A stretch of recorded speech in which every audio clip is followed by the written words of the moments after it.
Le sujet qu'on va voir en bonus, c'est la crédibilité des accords monétaires. J'ai mis ici ma copie où j'avais eu 15 à l'époque. On verra ensemble pourquoi cette copie en fait n'est pas terrible, mais avant de voir ça, analysons un petit peu le sujet. Bon, la crédibilité des accords monétaires. Déjà, premier truc, c'est accord monétaire, pas système monétaire international. Parce qu'il y a beaucoup de petits grands malins, ce qu'ils vont faire, c'est qu'ils vont définir accord monétaire en mettant juste la définition de système monétaire international. Il y a un mot pour dire ça, c'est prendre le jury pour un con. C'est une très mauvaise idée.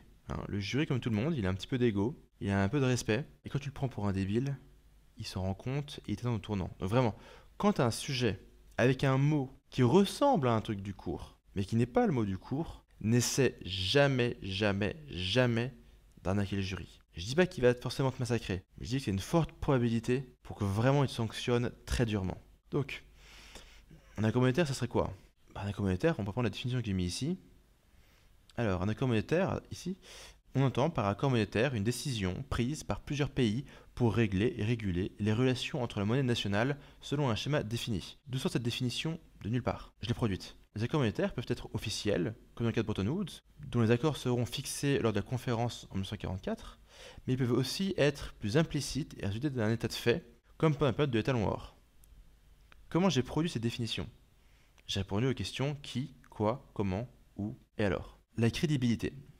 La crédibilité, je dis que ça désigne la conviction qu'ont les agents économiques que les règles fixées vont être respectées.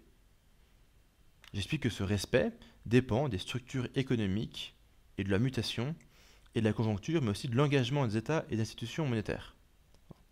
Là, c'est pareil. Est-ce que j'avais une vraie définition de crédibilité en économie? Non.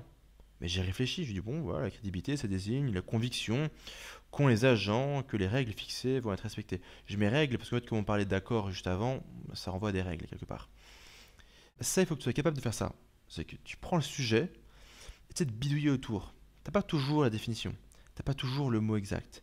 Et donc, en posant la question du qui, quoi, comment, pourquoi et alors, tu peux commencer vraiment à voir les enjeux et à les poser. Et en répondant à ces questions, tu produiras une définition. Un plan qui a pu marcher, c'est le plan du cours. Dans Grand 1, on dit que les accords monétaires peuvent être crédibles si et seulement si ils sont basés sur des systèmes de change fixes avec une référence directe ou indirecte à l'or. Ça, c'est notre grand 1. Dans un grand 2, tu peux dire que voilà, à partir des années 70, on a cru que la crédibilité des accords monétaires s'enracinait dans le libre jeu du marché. On a confiance dans le marché, on a une foi dans les mécanismes du marché, on a une foi dans l'autorégulation du marché, et donc cette crédibilité est fondée sur le libre jeu du marché et sur la rationalité des agents économiques. Grand 2. Dans le grand 2, on peut aussi introduire des nuances en disant que ouais, mais bon, il y a quand même des risques d'instabilité financière, de crise de change, etc. Et dans le grand 3, tu peux dire que les accords monétaires sont crédibles si et seulement si ils ont la capacité d'être négociés, renégociés à l'échelle internationale d'une manière coopérative afin d'éviter des guerres des monnaies,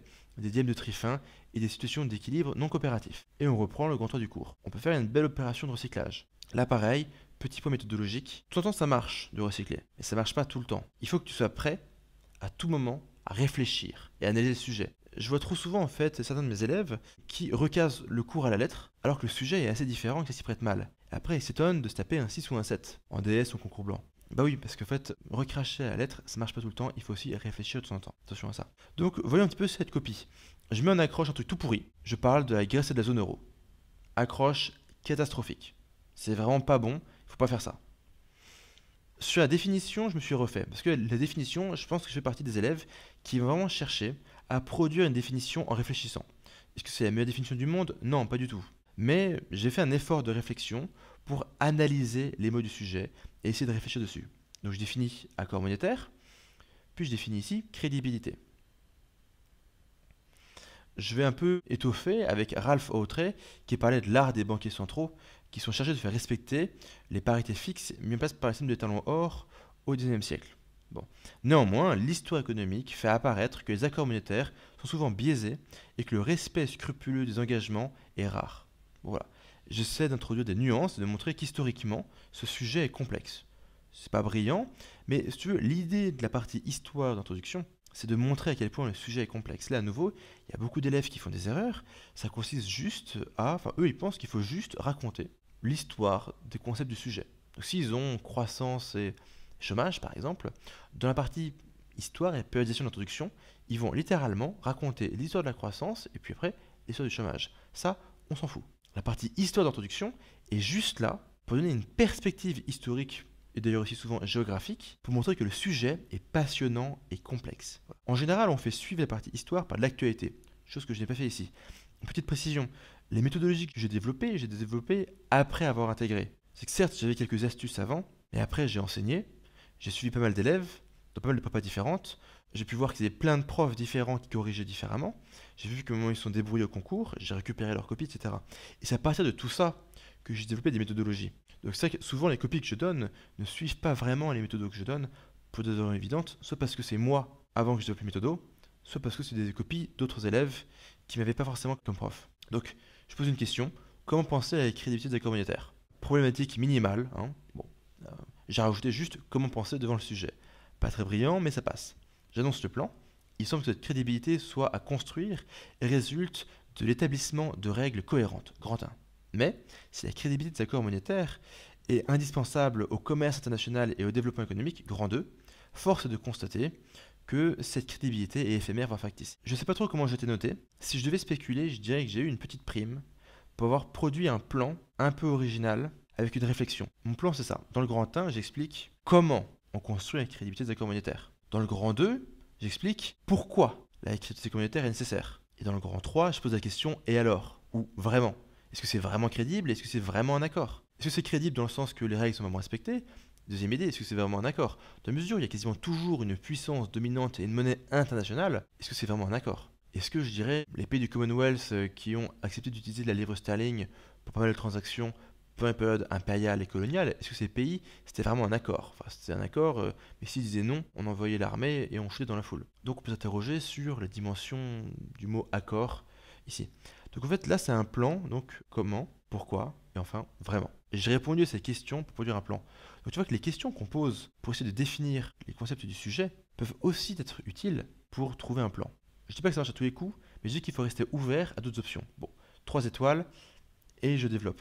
Je ne vais pas analyser tout ligne par ligne, tu pourras télécharger directement la copie. Normalement, il y a un truc, si tu survoles le PDF dans la plateforme, tu as un endroit où tu peux cliquer pour télécharger. Donc je laisserai la lire. Je tiens à préciser que vraiment, c'est pas une très bonne copie. Il n'y a pas du tout assez de volume. Bon, la calligraphie est dégueulasse. Bon, enfin, désolé, hein, ça c'est comme ça. Donc c'est évidemment, si tu peux écrire correctement avec une jolie calligraphie, c'est toujours mieux.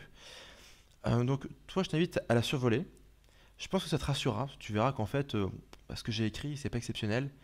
Et qu'en analysant bien le sujet, en produisant un plan, en définissant bien les mots du sujet de l'introduction, et en cherchant à produire un raisonnement clair, bien structuré, 3 parties, 2-3 sous-parties, des auteurs, on peut tout à fait s'en sortir. Mais bon, je pense vraiment qu'il faut que tu sois plus ambitieux, plus ambitieuse que ce que j'ai fait ici, et t'ailles un petit peu plus loin. Donc je te laisse lire la copie, je te laisse la feuilleter, je te laisse un petit peu voir ce qu'il y a dedans. Ah oui, genre, autre petit truc, ah oui, sinon j'ai oublié. Le grand 2, il résulte uniquement du balisage du programme.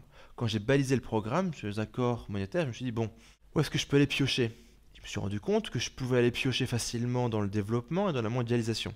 Et ben, j'ai mis ça dans le grand 2. Tu vois, quand je te dis qu'on analyse un sujet, il y a vraiment cette étape clé, qui est la deuxième étape, où tu dois baliser le programme et te demander pour chaque chapitre du programme, est-ce qu'il n'y a pas un truc à raconter? Ça sert en tout à faire ça. Parce que moi, quand j'ai passé ce sujet, le SMI, j'avais pas beaucoup révisé. Honnêtement, franchement, j'avais rien compris au SMI quand j'ai passé le concours. Et je tombe sur ce sujet, et je pense que si j'avais pas pensé à aller piocher dans le développement de la mondialisation, j'aurais jamais réussi à remplir la copie, et j'aurais probablement pas eu 15. 15, hein, c'est pas génial, mais bon, c'est un bon début, je dirais. Donc voilà, je vais te laisser lire cette copie. Comme d'habitude, il faut que tu aies un esprit critique, que tu prennes du recul, que tu vois ce qui est bien, que tu vois ce qui est bof, que tu te demandes est-ce que tu aurais pu faire la même chose, et surtout est-ce que tu aurais pu faire mieux, et comment. Donc je te laisse analyser ça, et bon courage.